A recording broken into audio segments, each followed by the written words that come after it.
Hello, welcome back to the Hobby Lodge for part 2 of me reading through the rule book for Wild West Exodus version 3. This is the book that comes with the um, I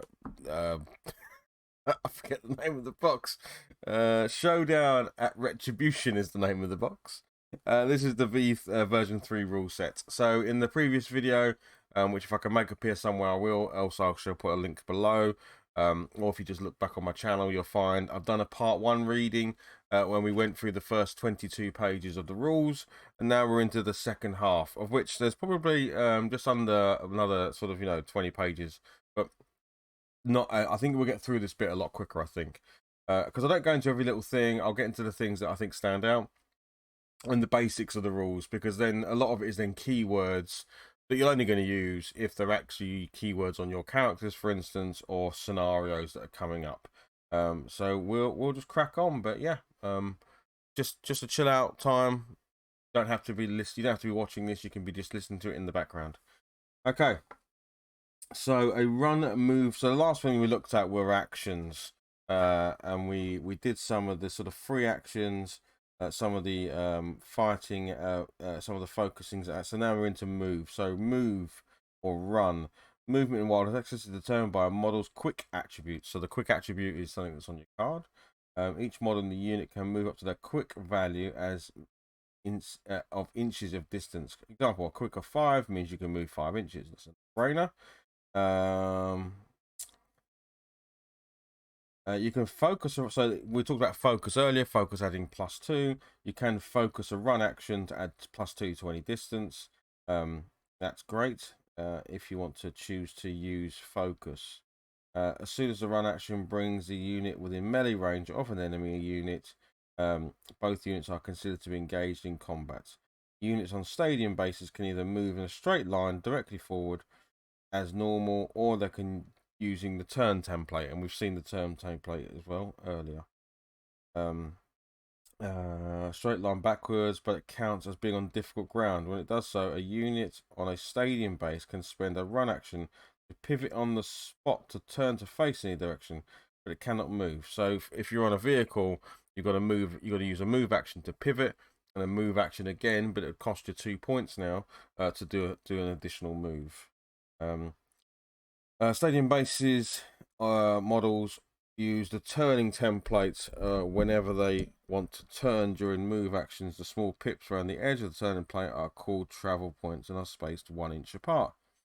Sprint, a unit that is about to make a run action, may spend an additional action point to gain the sprint bonus, the distance they can move. A unit that makes a sprint can move up to a distance equal to their quick run ability value plus D5.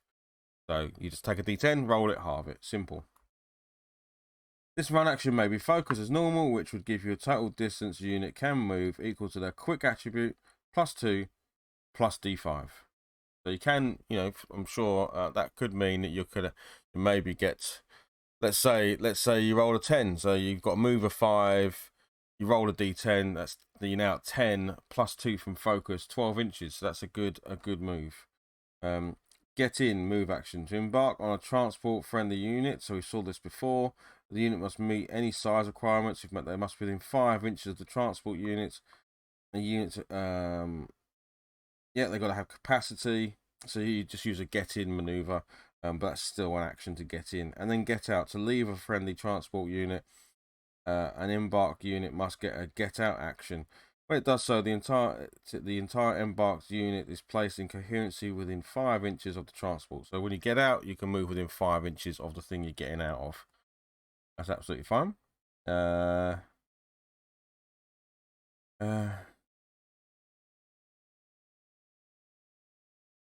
Climbing. Units attempt to move across terrain piece as part of the move action that is higher than the unit's base size must attempt to climb it. The unit make a quick check with a modifier of -1 per base size that the terrain piece is higher. Okay, so that might explain why the bases are actually quite thick on the Wild West Exodus models, because anything above that base height is considered something they've got to climb over. So you're doing a quick check, so you're rolling your dice to see if you can score more than 10, and that's your quick attribute. plus the dice roll, but at -1 for everything higher above your base. So obviously, it's more difficult to climb. If the unit fails the quick check, the unit's move ends, though they are free to make another climb attempt if the unit has remaining action points and wishes to make a further move action. The result of quick check applies to all models within the unit, etc. That's great. Nice and simple. A unit of one or more models standing on a building or area terrain with the obstacle feature may attempt to make a jump that allows any point of movement across its action. This allows it to cross small gaps between buildings, jump off area terrain with an obstacle feature, or over a ravine. However, such heroics come with a risk of failure, especially if it's a long way down. A unit can never jump further than the distance allowed by the move action. They are performing. Units cross a gap between the pieces of terrain. They take the greater the unit's base size. Must make a quick check with a +1 bonus for each full inch between their starting position and the gap. Essentially, how much of a run up they get before jumping. Oh, okay, cool. So if you can get a bit of a run up, you get a +1 for every inch before you make the leap. That's quite nice. So unit count. So if you do it from a standing still, you're not going to get any bonus. You can get a couple of inch run up. You're going to get maybe a +1, +2 bonus. But then you've got to have the move distance to still make it across the gap. So if they can be very lucky, jump a gap that is up to the quickness attribute in inches. However, that would mean that they will not receive any run-up bonus. Exactly. If it fails, any more than... So let's look at falling now. So let's say that doesn't happen and you sadly don't make it. You've just fallen. What happens now? A falling model must take a grit check with a piercing modifier equal to -1 if the drop is higher than the model's base size. It is likely that the falling will cause the unit to go out of coherency. Furthermore, a model that falls automatically gains the stun condition. In extreme circumstances, they may rule that falling from a piece of terrain is immediately fatal, so as to no amount of fortune will save you if you fall off a 5-story building into a deep ravine from a cliff above. Yeah, well, okay, fair enough. We suggest discussing any fatal drops and your opponent before the adventure begins. Yeah, so if you've got a big building or a cliff edge or something, I think you can decide between you that anyone who falls from that is dead. Okay, any unit with the flight or aim attribute of 1 or higher is able to spend an action point to make a combat action. Hang on, we skipped a bit there. That feels like we skipped a bit. No, we've just gone into combat. Any unit with a fight or aim attribute of 1 or higher is able to spend an action point to make a combat action, which can be focused. Attacks from an attacking unit can be made with a single weapon against a single unit. Easy peasy. Multiple models in the same unit that have the same weapon all participate in the combat action, and these attacks must be directed at the same target. So a unit has to fight. You can't split a unit up. The most common combat actions are shoot action, blasting someone with range with a shotgun or rifle, and strike action, slashing at someone. Rate of attack. All weapons have a rate of attack. The rate of attack for the weapon represents how many aim or fight checks the model wielding. So again, you've got a rate of 3. You can roll 3 dice. That's 3 separate checks. Strike. A strike action may be made by a unit when it's engaged in combat. With an enemy unit, a unit is engaged in combat when one or more models in that unit have an enemy model within... Yeah, so as soon as you get in range, that unit is now considered to be in combat with that other unit. And if you move out of that range, they get a chance to strike you on the way out. That's all fun. Each model attack unit line of sight, so within range, line of sight of the target. I think we've covered a bunch of this stuff before about being in line of sight. So any of the model that's obscured means the model's obscured. But if it's completely obscured, obviously you can't see it, so you can't shoot it. Any model wielding the same weapon but is out of range of sight cannot take part in the action. So yeah, you got to check that that's the same with all of the things in the unit. Can they all see what they're shooting? If only 3 of them can see it of the 5, then only 3 shots can take place. The attacking unit makes a fight check by rolling D10 for each rate of attack, and that adds to the fight attribute and any modifiers. If the total of each check is equal or greater than 10, then it succeeds in hitting its target. Yeah, we've done this. If the total is less than 10, the blow goes wild. and misses the mark. For each successful hit, the initial target must make a grit check or be wounded. Additional wounds can carry over to other models in the unit. Yeah. So if you've got a larger unit and multiple wounds go through, they essentially go on to other characters. Like they do in most games where you kind of got that sort of way to do it. After the strike action has been resolved, if the enemy unit is still in play, any models in the attacking unit that was not in range of the initial target must make a free run action.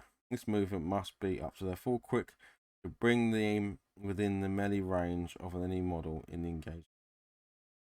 Let me just read that again, because I think that's like the pile-in piece, I think.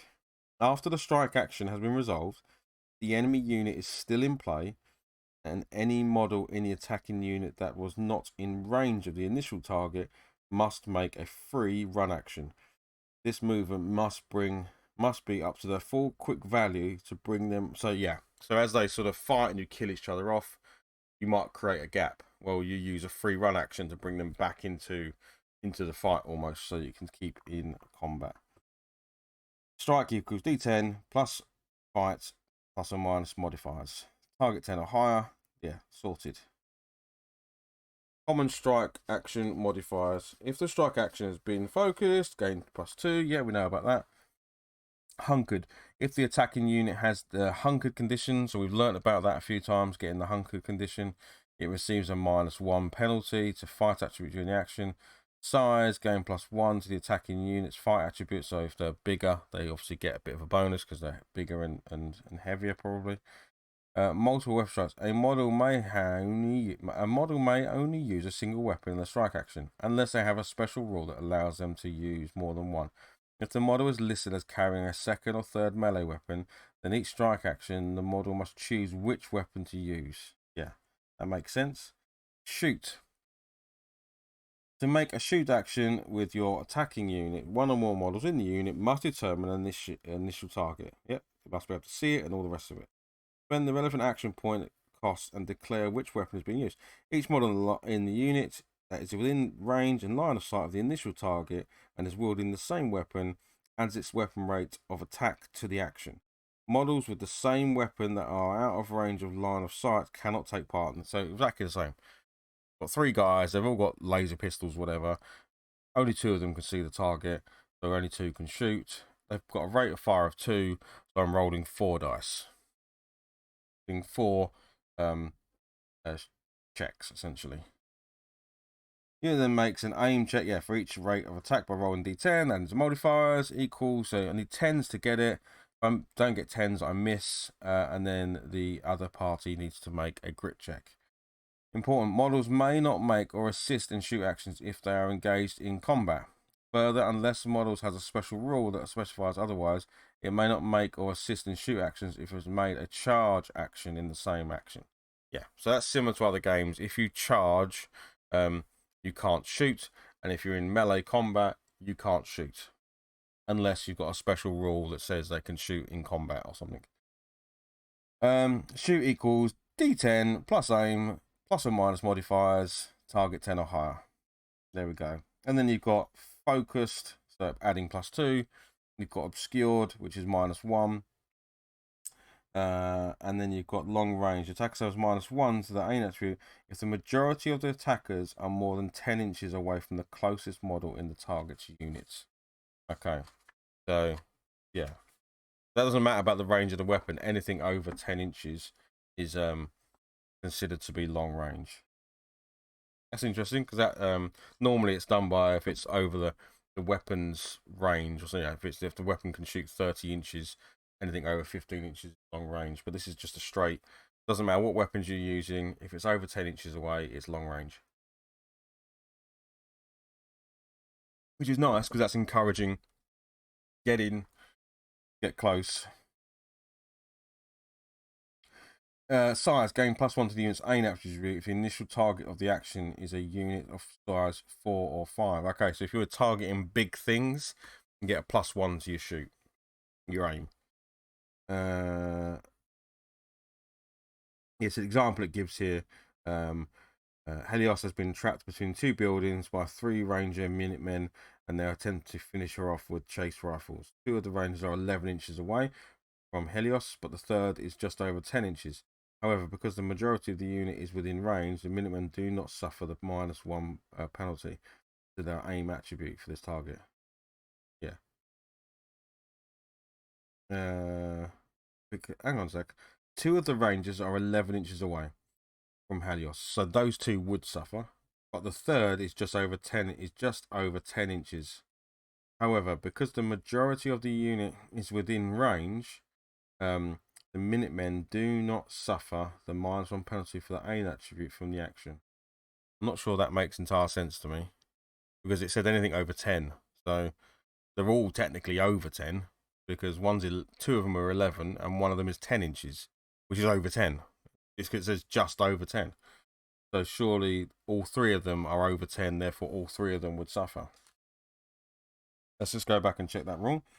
The attackers suffer -1 to the aim attribute if the majority of the attackers are more than 10 inches away from the closest model in the target unit. Yeah, okay. 2 of the Rangers are 11 inches away from Helios. That's the target. They're 11 inches away. But the third is just over 10 inches away. Still over 10 inches. However, because the majority of the unit is within range, the Minutemen do not suffer the -1 penalty. I think that's actually a misprint. That is either poorly written or a misprint. Because I would understand if the third guy was under 10 inches, because then, although even then, that doesn't make any sense. That doesn't make any sense. I'm going to call that not either. I'm misunderstanding that, because surely if 2 of them were 9 inches away and one of them was 10 inches away, the majority would be under 10 inches, therefore wouldn't suffer the penalty. But this is actually the majority all of them are over 10 inches, therefore the penalty would apply. So I don't know if anyone hears this, but if you get to this point, I'd love a bit of clarification on that. Target engaged in combat unless they're using a weapon that uses a template. Units suffer, actions suffer. Hang on. Engage in combat unless using a weapon that uses a template. A unit shoot action suffers -4 to its aim attribute if the target unit is engaged. This penalty does not include any additional obscure penalties caused to any other blocking sites. Furthermore, if a critical failure rolled when making the shot, the unit hit is instead resolved against the closest unit to the initial target within 3 inches. If there is no other unit within 3 inches, the shot simply misses. So these are for those models that can shoot within combat, and if they do, it's a -4 anyway. It's obviously because you're fighting, you're in the middle of combat, and you're trying to get a wild shot off maybe. So it suffers quite a lot. Higher ground in settlements and out of the frontier. Hills are strategically important positions, overlooking the entire play area. A model considers giving the higher ground if their base is above the base size vertically. Yeah, okay. While on higher ground, model can focus their aim checks for free. Count as obscured against. So you get basically getting a +2 for being on the higher ground. Nice. Okay. Grit checks, which is essentially how you work out whether your character is hit and then killed. There are often times when a unit must make a grit check, such as when it has been allocated a hit from an enemy attack. A grit check is made against a target of 10. As normal, by rolling a d10, applying the unit's grit attribute, and then applying any modifiers. Grit checks are made one at a time, starting with the closest model to the attacking unit that is in range and line of sight for each successful hit, applying any effects such as conditions or qualities. After each grit check, as they occur until all remaining hits have been resolved, if any critical successes have been gained, only those hits gained by additional qualities or bonuses associated with the critical effect. The activated unit decides the order into which to apply critical hits above. Okay, cool.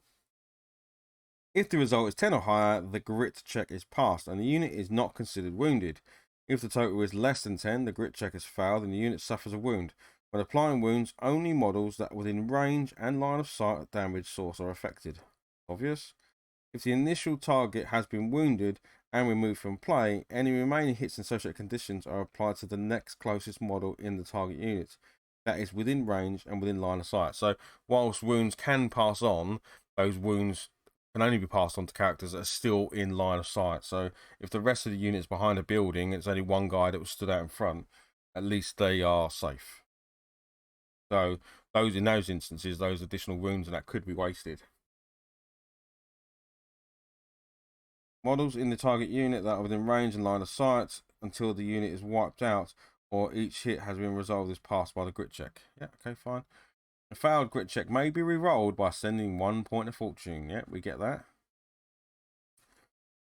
Common grit check modifiers. Piercing. The piercing value of the weapon used by the attack is expressed as a penalty. Yeah, so look at the weapon. If it has a -2, it's a -2 to the grit check. Hunkered. Gain a +2 to the unit's grit check if it's effective. So if your character is hunkered, so it's gone to ground or it's behind, it's got that attribute because it's done something, they get a +2 to the crit check. Morale checks. Should a unit suffer 3 or more wounds in a single action, at the end of the action, it must make a mind check. If they fail the check, they immediately make a free run action at their full quick directly away from the attacking unit. So they run away, basically, and gain a disorder condition. If it already has disordered condition, it becomes stunned. If they pass, nothing happens. This includes units with the construct trait, as even unfeeling amalgams of man and machine will lose their effective when isolated during the chaos of battle.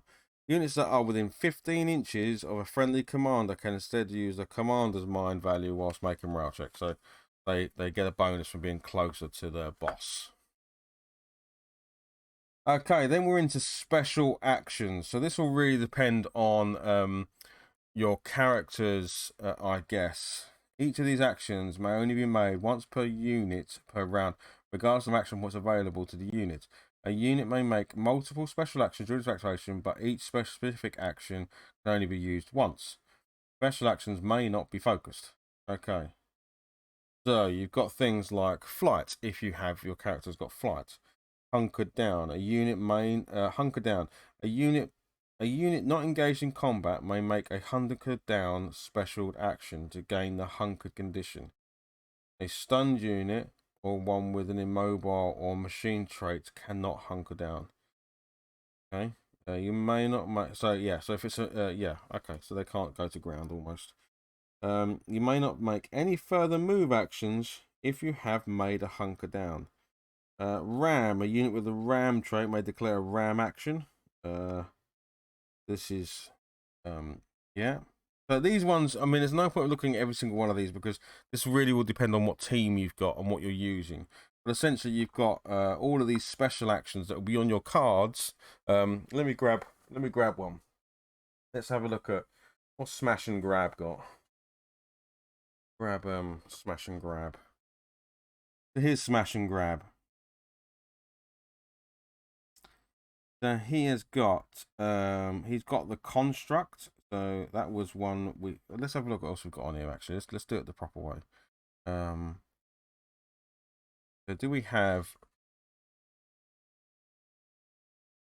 or maybe these aren't. Maybe these are just ones you can make. Maybe I'm wrong. Maybe I'm not thinking about keywords. I'm thinking about special actions. Yeah, no, I am. Actually, I am wrong. These are the tokens that are in the game. Okay, so I can go hunkered. I can ram. If I've got flight, I can do 15-inch moves.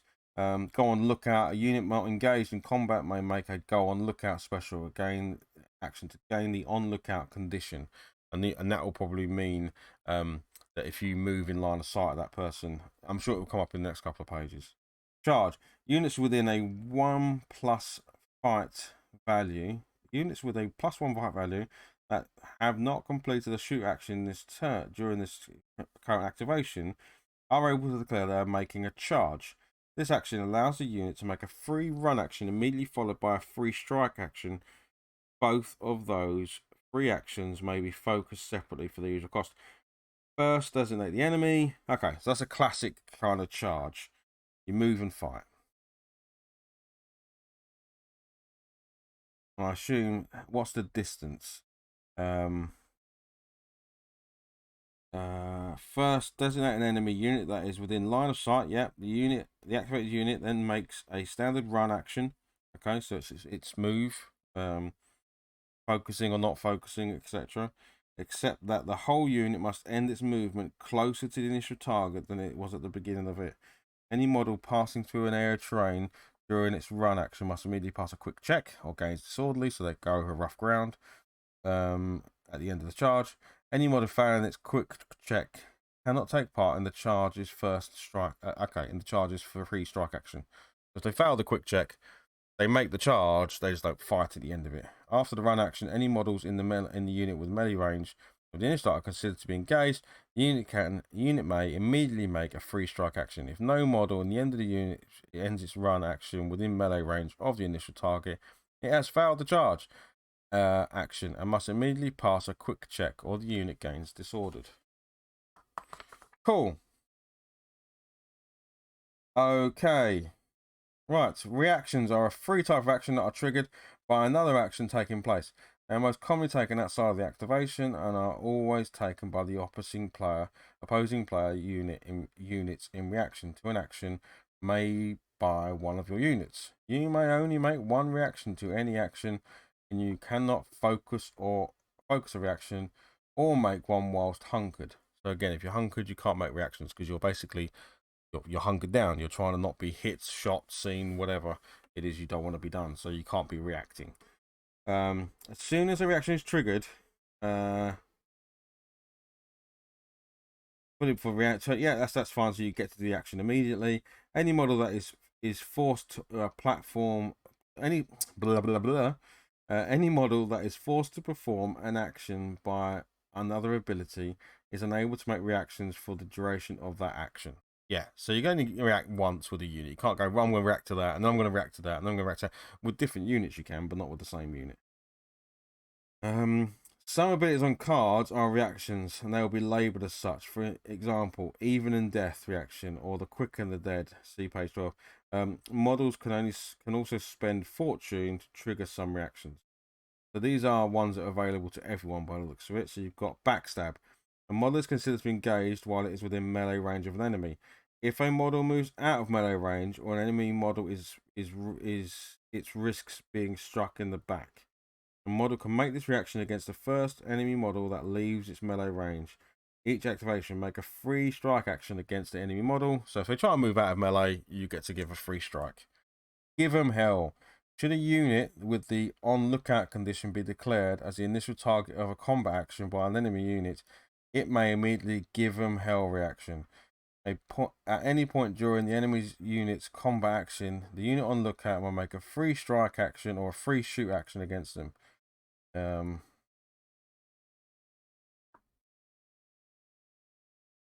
So that's pretty standard.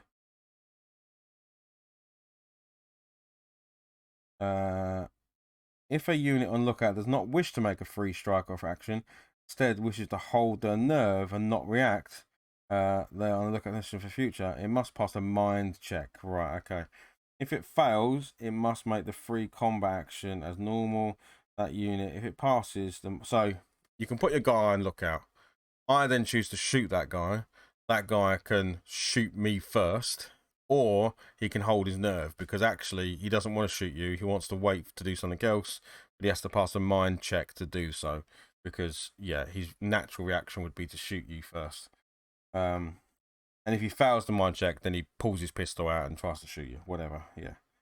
It passes the mind check and given reaction. So we've got hit the dirt reaction, so that's page 13.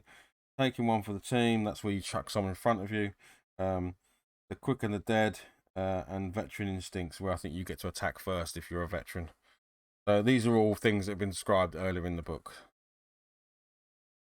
A model may be affected by one or more conditions. So these are all the conditions we've been talking about. And the camera's got massively out of focus. There we go. So we've got disordered, which we've seen many times. If any model in a unit receives a disordered condition, it applies to all models in that unit.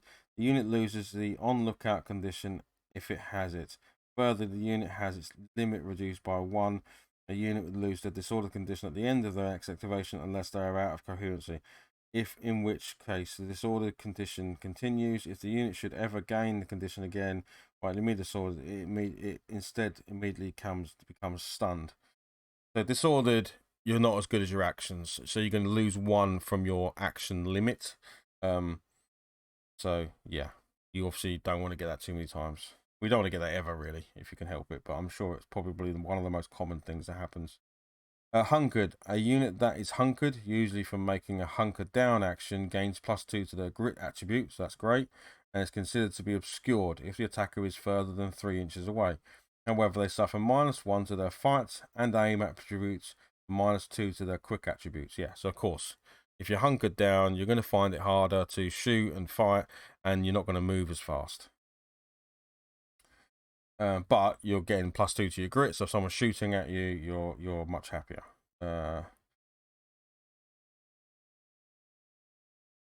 The hunker condition is removed at the start of the unit's activation unless they are in base contact with terrain, in which case it continues without the model needing to make another hunker down. So yeah, you make it into contact with the building, you can keep the hunkered condition without having to make another action.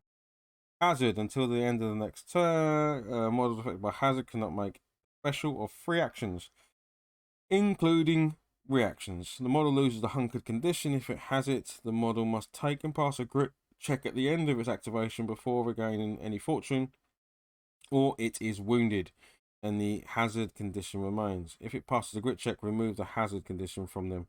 Spirit models are unaffected by hazards. So I'm guessing that's for like gases and poisons and stuff like that.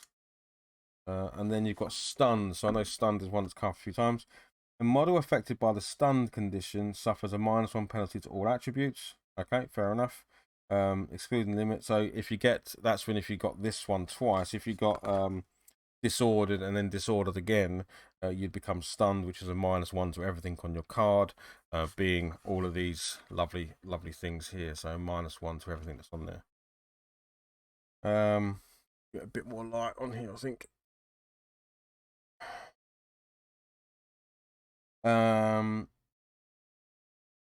Yeah, -1 to a minimum of 1. The condition is removed at the start of the unit's next activation. A unit with the machine, structure, or artifact traits cannot normally be stunned. If a unit should ever gain the condition again whilst already stunned, stunned, it is immediately gains the disordered condition. Okay, so you can get disordered and stunned, and then you're in real trouble. Lookout. This is on lookout. Give them hell reaction against an enemy unit. So you can't give them hell without being on lookout. So if you want to use the give them hell reaction, you've got to put that character on lookout first.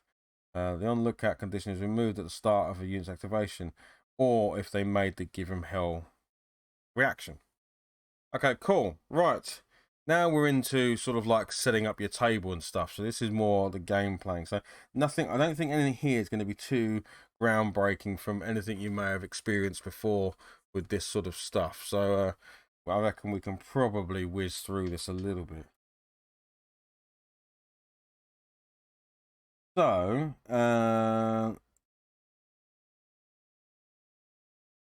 you've essentially got open ground, uneven ground, and impassable ground. Open ground is a flat space, and you move just normally. Uneven. Here we see terrain such as sand dunes, scrubs, crops, and even hills. Although particularly well-worn paths and roads might be considered open ground. Walkways between buildings, railway tracks, and also be treated as uneven ground. This is the sort of stuff you decide when you lay out your table, and probably with the person you're playing, you'll say, hey, this is all open ground, but you know, on my table, for instance, I've got a mine, like a train track and stuff for a small mining area. So I could consider that whole area because it's going to be rough ground and there's a railway track there. And I could say that whole area is uneven ground if I want. When moving through uneven ground, units halve their quickness, so every half inch moved counts as an inch. For example, a unit has a quick of 5, going to move 2.5, that's fine. If units move over open ground, uneven ground, during the same activation, and then move over open ground is normal. So you just, this is you do the part of the move that's over the open ground in open rules as soon as you step onto the uneven ground. So yeah, you might end up you could get to a point where 4 inches of the move are on open ground and then an inch of the move is on uneven ground, so you actually move 4.5 inches. Nice and simple. Impassable. This terrain cannot be entered and usually represents locations in the player that they are to be avoided rather than traversed. Yep, so if you don't want to use the inside of your buildings, you just say that they're impassable, you can't go through. Right, destroying terrain. Terrain cannot normally be destroyed whilst access, although small arms fire, even mortar shells and plasma blasts, can cause damage to the facade of a building or rip apart a tree. We are more concerned in the eventual the damage done to units. Sounds like it's not a rule, it's a do it as you want, really. Terrain. Terrain can be grouped into three main categories: obstacles, area, and buildings. Okay. Terrain is sized by the terrain size is determined by turning a base is equal to 2 or smaller than a size 1 base is treated as a size 1.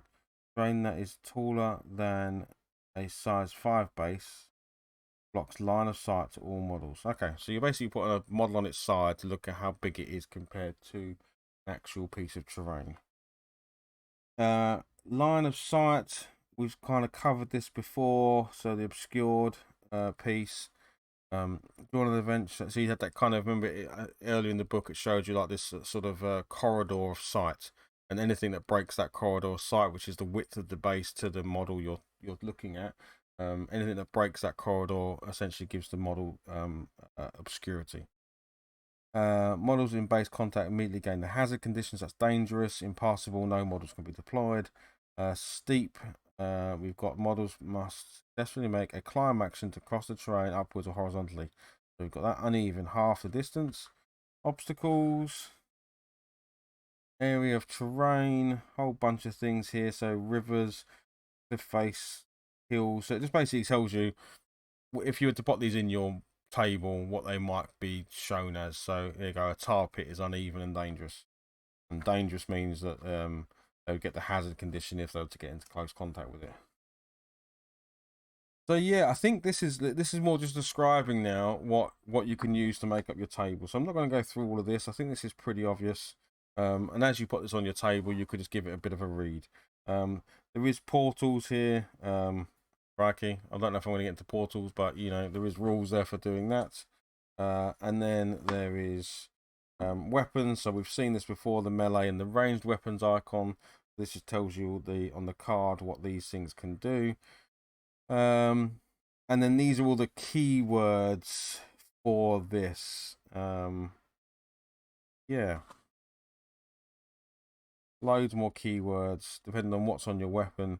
So for instance, I've got here on this guy, his mighty hammer is lethal. So lethal, there we go.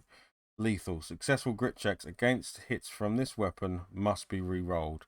So even if you hit someone with this, they successfully make a grit check, therefore I wouldn't have wounded them, this weapon makes them re-roll it. Unless it's a critical success, because nothing can make you re-roll those. Adventure scenario, and then we're into some scenarios, which is really nice. So not only is there scenarios in the campaign book you've got, which is like a real introduction to the game, they then give you a bunch that you can play. Now these are, like you see, they're like common adventures. So you've got a whole bunch of things in here. So it's getting dark outside, so the lighting's getting worse by the moment. You can see here loads of different well, not loads. What's that? Five different scenarios, but it's going to cover the majority of the times you play, right? And that is it. You've reached the end of the rules. That was page 44. I knew it would be. The rest of this book now, which is still a sizable chunk, is all of the fluff. So happy reading. Tons of fluff. Anyway, so I'm going to end the video there. Sorry for that little silence bit. I'll either edit it out, but if you didn't, there was probably 30, or a minute's long silence. That's where I dealt with something quickly. If you don't see that, then I managed to remove it from the video, but I don't know if I will. Yeah, we've just been through the entire 44 pages of rules. This was part 2. Part 1, I'll either link it at the end of this video or just look in the channel. So yeah, I feel like there's some stuff there that I'll need to go back into, but actually I feel like we've got the majority of it down, so I'm quite happy with that. I hope you found this in some way useful. Otherwise, next time I see you, we'll actually be on the table and we'll be playing some games. Right, I'm going to go now. I'll see you all soon. Thanks very much. Bye-bye.